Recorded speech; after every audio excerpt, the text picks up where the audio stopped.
Welcome back to this 4-part video introduction to editing in iMovie. In this video, we will be covering the basics of creating a sequence and editing it in iMovie. Now that we've gotten to know iMovie's interface and imported our media into our new project, it's time to start editing our footage in the timeline. Your timeline is where you will create your movie using clips from events in your library.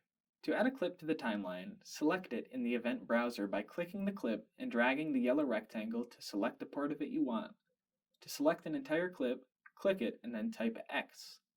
To add it to the timeline, click inside the yellow rectangle and drag the clip down into the timeline, or click the small plus sign next to the yellow rectangle. Continue in this manner, placing clips in the order you want them to appear in the finished movie, and clicking and dragging within the timeline to rearrange the clips. You can shorten or lengthen a clip by pulling on the ends of the clip, and you can also split a clip at the playhead's location by pressing Command B. You can view your movie by moving around your playhead and hitting spacebar to play the movie. Command Shift F will play the movie in full screen mode, and the Escape key will exit full screen mode. You can also add special effects to a clip in the toolbar above the clip viewer. These tools allow you to adjust the color balance, color correction, cropping, stabilization, volume, noise levels, and speed of a clip. You can also apply filters to the clip or special audio effects and inspect the clip's information.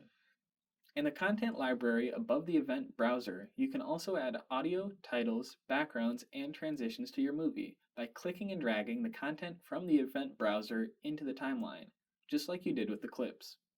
Under Audio, you can add music from iTunes and GarageBand, or choose from a large library of iMovie sound effects. Under Titles, you can add a title above your movie or with a black background by dragging the selected style above or next to a clip.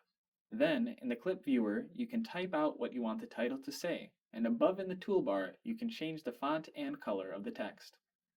Under Backgrounds, there are maps and classic backgrounds you can use in your movie. To add a transition between elements in your timeline, simply click and drag it to between clips in the timeline. Using this information, you should be able to create a great sequence using iMovie. In the next video, we'll show you how to share your final video.